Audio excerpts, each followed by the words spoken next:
Hi guys, welcome to the next video of eighth chapter.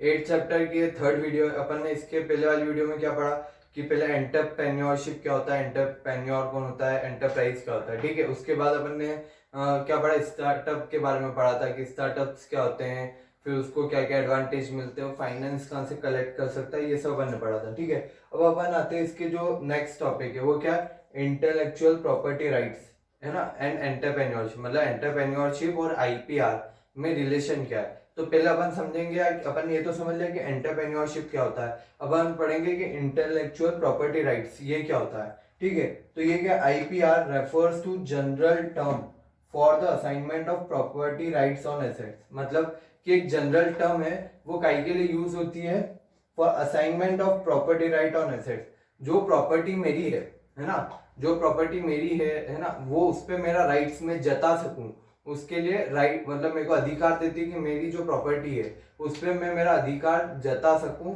वो क्या होता है, इंटेलेक्चुअल प्रॉपर्टी राइट्स। अब एग्जाम्पल क्या हुआ, क्या मान लो मैं एक बुक लिखी मैंने, ठीक है, बिजनेस स्टडीज के ऊपर बहुत अच्छी बुक लिखी, मैंने लिख तो दी, पर अभी मैंने पब्लिश भी करा दी, बहुत सारी कॉपीज बिक गई, पर एक और व्यक्ति ने क्या करा, उसने भी सेम टू सेम मेरी बुक लिख, पूरी जेरोक्स करी, सेम टू सेम मटेरियल छाप दिया एक और बुक में, उसने भी पब्लिश कर दी।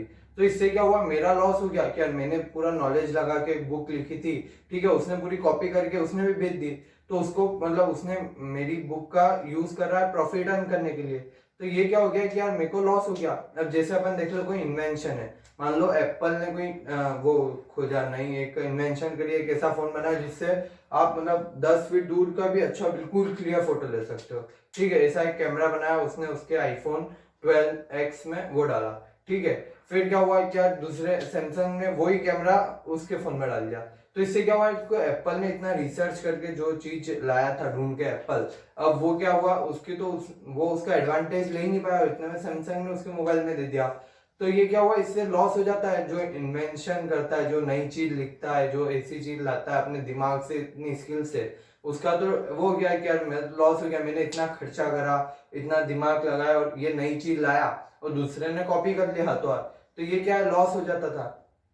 तो फिर ऐसे वो कंसेप्ट लाए कि आईपीआर, इसमें क्या होगा कि आपकी इंटेलेक्चुअल प्रॉपर्टी, इंटेलेक्चुअल क्या होता है, अपन बोलते हैं ना इंटेलेक्चुअल स्किल्स, मतलब उसकी स्किल्स है ना, उसके अंदर के कुछ नॉलेज से या उस चीज से उसने कुछ नई चीज बनाई है, तो उसका प्रोटेक्शन करना है। ठीक है, तो अब क्या होता है कि अब मैंने कोई बुक लिखी, तो मैं उसका पेटेंट करा लूंगा, मैं उसका कॉपीराइट करा लूंगा, पेटेंट नहीं कॉपीराइट करा लूंगा। ठीक है, मैंने बुक लिखी, उसका मैं कॉपीराइट करा लूंगा। उससे क्या होगा कि यार कोई दूसरा व्यक्ति अगर मेरी बुक है ना, अगर कॉपी करके सेम टू सेम छापता है, तो उसके ऊपर मैं केस कर सकता हूँ, उसने जितना भी प्रॉफिट कमाया वो मैं उससे रिकवर कर लूंगा, और उसको अलग से पेनल्टी, फाइन तो ये सब भी लगेंगे। तो इसका क्या मतलब हुआ कि अब मेरे पास ही अधिकार है ना, मेरे पास ही राइट है कि मैं वो बुक पब्लिश कर सकता हूँ, और किसी के पास राइट नहीं कि वो बुक पब्लिश कर पाए। ठीक है, तो ये क्या होता है, आईपीआर बोलते हैं इसको। IPR allows innovative entrepreneurs to protect their invention. IPR क्या हेल्प करता है, इनोवेटिव वो एंटरप्रेन्योर से जो नया कंसेप्ट लेके आए, नई चीज लाए, ठीक है, उनको अपना इन्वेंशन बचाने के, कुछ प्रोटेक्ट करने के लिए वो देता है उनको, क्या देता है, अलाउ करता है कि यार आप अपने जो इनोवेशन है उसको प्रोटेक्ट कर पाओ, इसी उनको वो देता है, राइट्स देता है। ठीक है, अब जैसे मान लो कि यार अभी क्या हुआ कि एप्पल है, आपने देखा कभी ऑब्जर्व करा कि एप्पल का मोबाइल इतने अच्छे आते हैं। ठीक है, तो एप्पल जो जैसा मोबाइल बनाता है वैसा सेम टू सेम सैमसंग नहीं बना सकता क्या। एप्पल ने आईफोन एक्स बनाया, तो सैमसंग बिल्कुल same to same iPhone X नहीं बना सकता क्या, है ना। अगर जो सैमसंग के भी जो अच्छे प्रीमियम फोन है, जैसे क्या हो गया A70 A80, ये जो है ना, A80 हो गया, 9+9 है जो ये नोट, ठीक है, तो ये क्या है, ये वैसे फोन एम आई नहीं बना सकता है क्या, सेम टू सेम, जहां से सैमसंग खरीद रहा है वहीं से खरीद लो, जो वो क्वालिटी यूज कर रहा है, जो वो यूज कर रहा है, टेक्निक यूज कर रहा है, टेक्नोलॉजी यूज कर रहा है, वो सब यूज करके एम आई भी सेम टू सेम मोबाइल बना सकता है। पर बनाते क्यों ये सब अपने अलग अलग क्यों लाते हैं, क्यों, क्योंकि ये एप्पल जब बनाता है ना, इसका फोन बनाता है, तब वो हाथों हाथ बना के उसका वो ले लेता है, पेटेंट ले लेता है। ठीक है, पेटेंट ले लेता है, उसमें क्या होता है कि और कोई दूसरी कंपनी अब ऐसा सेम टू सेम मोबाइल नहीं बना सकती है। अगर वो बनाएगी तो उसके अगेंस्ट लीगल एक्शन लेंगे हम, उसको पेनल्टी भी करेंगे, उसको फाइन लगेगा, और जितनी उसने हमारे प्रोडक्ट से प्रॉफिट लिया है वो भी हम उससे ले लेंगे। ठीक है, तो ये क्या होता है, पेटेंट करा लेते हैं। फिर सैमसंग ने भी अच्छे ऐसे प्रीमियम फोन बनाए, तो वो क्या हुआ, उसने बहुत इनोवेशन करा। वो सैमसंग का एक वो आता है फोल्ड करने वाला भी जो नया लाया सैमसंग, है ना, फ्लिप नाम है शायद से, तो वो क्या है, वो भी सैमसंग की नई टेक्नोलॉजी लाया। तो अब और कोई कॉपी कर ले उसको सेम टू सेम, तो उसका सैमसंग का तो नुकसान हो जाएगा। सैमसंग ने इतना रिसर्च करा उस पर, इतनी मेहनत करी, इतने लोग लगाए, इतना पैसा लगा उस चीज में वो बनाने के लिए, उसके बाद बना है वो, ठीक है। तो अब क्या हुआ, उस वो तो लाया, पर दूसरी अगर कंपनी हाथों हाथ बिल्कुल सेम टू सेम कॉपी बना ले उस टेक्नोलॉजी को यूज करके, तो इससे सैमसंग का लॉस हो जाएगा कि यार हमने इतने रुपए लगा के करा है, वो रुपए हम रिकवर ही नहीं कर पाए, इतने दूसरे ने कम पैसे में वैसा ही फोन लॉन्च कर दिया। तो इससे क्या हुआ कि सैमसंग का लॉस हो गया। तो ऐसे केस से उनको बचाने के लिए क्या क्या इस्टेब्लिश हुआ, आईपीआर का सिस्टम, क्या इंटेलेक्चुअल प्रॉपर्टी राइट की जो इनोवेशन हो रहे हैं वो प्रोटेक्ट हो पाए, जो नई चीज अपने स्किल से क्रिएट कर रहे लोग वो प्रोटेक्ट हो पाए, उसके लिए क्या क्या है, आईपीआर। आईपीआर के जनरल दो टाइप के हैं मेन, क्या है, एक तो इंडस्ट्रियल प्रॉपर्टी होती है और एक कॉपीराइट होते हैं। इंडस्ट्रियल प्रॉपर्टी में क्या क्या आ जाता है, विच इंक्लूड्स इन्वेंशन, जो भी इन्वेंशन, मान लो मैंने कोई केमिकल ऐसा बनाया जिससे मेरा हाथ पे डालो इनविजिबल केमिकल बनाया, मतलब वो केमिकल जिस पे भी डालोगे वो चीज इनविजिबल हो जाएगी, ठीक है। तो ऐसा मैंने बनाया, तो उसका मैं पेटेंट कराना चाहूँ, है ना, मेरे को पेटेंट कराना पड़ेगा। अगर मैंने पेटेंट नहीं कराया तो और कोई दूसरा भी कॉपी कर सकता है उस चीज को, पर अगर मैंने पेटेंट करा लिया ना तो उस फॉर्मूले को और कोई भी उसको प्रॉफिट मोटिव के लिए यूज नहीं कर पाएगा। अब उस फॉर्मूले को उनको अगर यूज करना तो मेरे से परमिशन लेनी पड़ेगी, मेरे को कुछ पेमेंट करना पड़ेगा, रॉयल्टी बोलते हैं उसको, कि जो अगर मैं उनको राइट दे रहा हूँ मेरे पेटेंट यूज करने का, तो मेरे को पेमेंट में रॉयल्टी देंगे, ठीक है। तो वो मेरे को कुछ पेमेंट करेंगे तो मैं इनको परमिशन दे दूंगा, ठीक है आप मेरा फॉर्मूला यूज कर लो। तो ये क्या हो गया, industry includes invention, patent. Trademarks क्या होते हैं, ट्रेडमार्क्स मतलब जैसे नाइकी का राइट है, ठीक है, हर कंपनी का अपना अपना, जैसे ये फेयर है तो फेयर का ये वाई डबल वाई होता है, इसका ये सिंबल है। तो क्या बड़ी बड़ी कंपनी के कुछ सिंबल्स होते हैं, तो वो भी आप कॉपी नहीं कर सकते हो। फिर क्या है, इंडस्ट्रियल डिजाइन। इंडस्ट्रियल डिजाइन मतलब क्या है, कुछ इंडस्ट्री की ऐसी कोई डिजाइन है, जैसे अपन मानते हैं ना इंटीरियर डिजाइनिंग, ऐसी कोई किसी की घर की डिजाइन है, या वो भी आप कॉपी नहीं कर सकते हो। ज्योग्राफिकल इंडिकेशंस, ये क्या होगा, क्या किसी पे कहीं पे ताजमहल बना हुआ है, तो आपको क्या लगता है कि ताजमहल एक है, तो ऐसा सेम टू सेम अब कोई और नहीं बना सकता क्या, अमेरिका में लोग एक और ताजमहल नहीं बना सकते क्या, वो बना सकते हैं। पर क्या उससे क्या हुआ, वहां पे भी एक और ताजमहल बन गया, तो उससे क्या, जो टूरिस्ट जो इंडिया में आ रहे हैं, आगरा में आ रहे हैं ताजमहल देखने, वो क्या अब नहीं आएंगे, वो अमेरिका में देख लेंगे। अब जो अमेरिका वाले आएंगे नहीं, जो दूसरे लोग भी अमेरिका जाने लग जाएंगे नया, तो इससे क्या हुआ, इंडिया का लॉस होगा। तो ये क्या वो नहीं चाहती कोई भी कंट्री की, जिसने पहले बना उसको ज्यादा उसको ही फायदा होना चाहिए। तो उसके लिए जोग्राफिकल इंडिकेशंस, वो भी जो बड़े बड़े मेमोरियल्स है उनको वो नहीं होना चाहिए, उनका कुछ मतलब डिस्ट्रक्शंस नहीं होना चाहिए, उनके जैसी एक और कॉपी नहीं बननी चाहिए, ठीक है।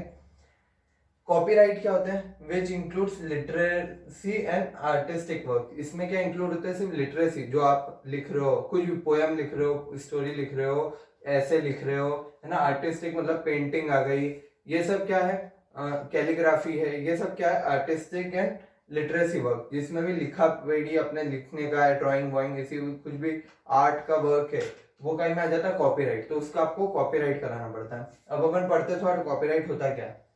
Copyright protection gives copyright holder, copyright protection क्या देता है कॉपीराइट होल्डर को, the executive right to copy the work, है ना, modify it, distribute, perform and display the work publicly. Exclusively मतलब कि सिर्फ उसके पास ही ऐसा राइट है कि वो उसको कॉपी कर सकता है, उस पर मॉडिफाई कर सकता है, उसको डिस्ट्रीब्यूट कर सकता है, उसको परफॉर्म कर सकता है, और उसको पब्लिकली डिस्प्ले कर सकता है ना। एक्सक्लूसिवली मतलब सिर्फ उसके पास राइट है, और किसी के पास राइट नहीं कि वो उसको कॉपी करे, उसको मॉडिफाई करे या डिस्ट्रीब्यूट करे, कुछ भी राइट, ठीक है। सिर्फ उस एक व्यक्ति जिसने उसको बनाया, जिसने उसका कॉपीराइट करवाया, उसके पास राइट रहता है कि वो उसको कहीं भी कॉपी भी कर सकता है, वो चाहे तो मॉडिफाई कर सकता है, किसी को दे सकता है, कुछ भी कर सकता है, वो उसकी इच्छा, वो अब उसकी प्रॉपर्टी हो गई है। पेटेंट्स क्या होते हैं, protect process methods and inventions that are non obvious and useful.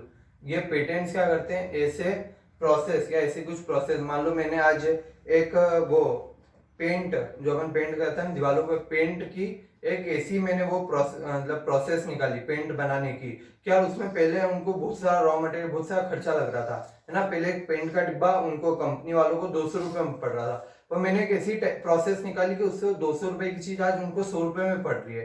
तो ये क्या, अगर मेरी प्रोसेस है तो मैं अगर इसको पेटेंट करा लेता हूँ तो और कोई दूसरी कंपनी इस प्रोसेस को, इस टेक्नोलॉजी को यूज नहीं कर पाएगी। तो इससे क्या, मैंने पहले इन्वेंट करी थी वो चीज, है ना, तो अब मैं उसको यूज करूंगा, उसको 5-6 साल तक वो फिर गवर्नमेंट जितना आपको उसका पेटेंट देती है इतने साल तक मैं उसको यूज करूंगा और कोई उस प्रोसेस को यूज नहीं कर पाएगा। और क्या मेथड्स या इन्वेंशन, जो भी नई चीज मैंने फाइंड करी है, that are non obvious. Non obvious मतलब ऑब्वियस नहीं है, मतलब जनरली और कोई आदमी सोच नहीं सकता था, कुछ हटके सोचा मैंने, बहुत हटके, ठीक है, और यूजफुल है मेरे बिजनेस प्रोसेस में, यूजफुल है वो। If granted, a patient gives you monopoly on selling, using, making और इम्प्लीमेंटिंग एन इन्वेंशन।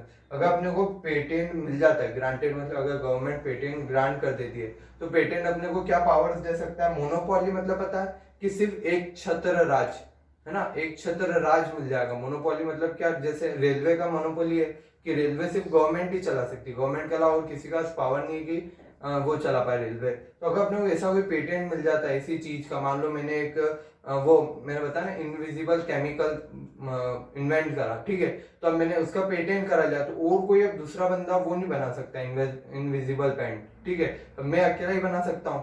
तो क्या हुआ, ये मेरे पास मोनोपोली कि अब मैं अकेला ही बना सकता हूँ, तो वो 100 रुपए की कॉस्ट है, तो मैं उसको 1000 रुपए बेचूं, कोई रोकने वाला नहीं मेरे को। क्यों, क्योंकि प्रोड्यूसर्स तो एक ही हो, कंज्यूमर्स बहुत सारे हैं। तो क्या हुआ, सप्लाई कम है, डिमांड ज्यादा है, तो मेरे पास वो है क्या, मैं ज्यादा में भी बेचूंगा तो मैं प्रॉफिट अच्छा खासा कमा सकता हूँ। अब ट्रेडमार्क क्या होता है, trademark is like a brand name. Brand पता आपको, ब्रांड अपन देखते हैं ना कि नाइकी ब्रांड है, प्यूमा ब्रांड है, ठीक है, हर हर कंपनी अलग अलग, जैसे मर्सिडीज है, मर्सिडीज, और हर मतलब हर चीज के लिए अलग ब्रांड्स है, शर्ट्स के अलग है, अगर ट्राउजर्स के अलग है, शूज के अलग, स्पोर्ट्स वेयर्स के अलग, कार, मोबाइल, हर एक चीज के अलग अलग ब्रांड्स है, जिसके नाम से आप मतलब जैसे वाटर में अपन देखते हैं बिस्लरी की भी, बिस्लरी भी एक ब्रांड है ना, जिसके नाम से आप कोई भी बोलेगा बिस्लरी तो आप क्या सोचोगे, वाटर, वाटर बॉटल, ठीक है, तो वो क्या ब्रांड नेम होता है। Trademark is like a brand name, it is any words. Trademark क्या होता है, कोई भी वर्ड या symbol that represent a product, ऐसा वर्ड या ऐसा सिंबल जो एक प्रोडक्ट को बताए, टू आइडेंटिफाई और distinguish it from other products in the market place. मतलब अगर मैं आपको ये एक राइट का निशान बताऊं, क्या ये क्या है, तो आपके दिमाग में क्या आएगा, नाइकी, ठीक है, तो ये क्या हुआ, एक अगर राइट का निशान है, नाइकी दिमाग में आ रहा है, तो इससे क्या हो रहा है, 10 जूते पड़े आपके सामने, एक पे ये राइट का निशान बना हुआ है, तो आपको ये डिस्टिंग्विश हो जाएगा क्या, ये प्रोडक्ट नाइकी का और सब दूसरी कंपनी के, ठीक है। तो ये क्या कर रहा है, इट इज एनी वर्ड और symbol that represent a product, है ना, ये प्रोडक्ट को आइडेंटिफाई और डिस्टिंग्विश, मतलब वो आपको दूसरे भीड़ में से उसको एक अलग पहचान दे रहा है। It from other products in the market place, मतलब बहुत सारे प्रोडक्ट्स में से उसको एक अलग पहचान मिल रही है, तो वो क्या हो गया, ट्रेडमार्क, है ना। तो आप मान लो आज मैं कुछ बना रहा हूँ, मैंने एक जूते की फैक्ट्री डाली, तो मैं अब उस टिक मार्क को यूज नहीं कर सकता हूँ, क्यों, क्योंकि वो पहले से ही नाइकी कंपनी का है ना। अगर मैं उसको यूज करूंगा तो गलत हो जाएगा कि लोग समझेंगे ये असली नाइकी और वो खरीदेंगे, तो उससे नाइकी कंपनी को लॉस होगा। Trademark gives you a legal protection that no one else can use it से ट्रेडमार्क ये क्या देता है, क्या लीगल प्रोटेक्शन देता है कि और कोई आपका ये जो ट्रेडमार्क है, आपका सिंबल है, ये कोई और यूज नहीं कर पाएगा। तो इससे क्या होता है, क्या जो कंपनी के मेन सिंबल्स होते हैं जिसके कारण कंपनी पहचानी जाती है, वो कोई और कॉपी नहीं कर सकता। जैसे मर्सिडीज की हो गई, वो वाला सिंबल होता है एक सर्कल में 3 वो डंडे, ठीक है, ऑडी हो गई सर्कल सर्कल सर्कल, है ना, तो इनके क्या ये ट्रेडमार्क है। ये आप जैसे ही देखोगे आपको याद आ जाएगा ऑडी, है ना, आप सर्कल वाला देखो, मर्सिडीज का देखो मर्सिडीज, तो ये क्या है, ट्रेडमार्क है सब, ठीक है। तो आप इसको भी अपने रजिस्टर करा लो ट्रेडमार्क को, और इससे क्या होगा कि कोई और आपको ये कॉपी नहीं कर पाएगा। तो ये अपना बस ये इंटेलेक्चुअल प्रॉपर्टी राइट इतना ही था, अपन बस 3 टाइप पढ़े इसमें, कॉपीराइट, पेटेंट और ट्रेडमार्क। Okay, thank you.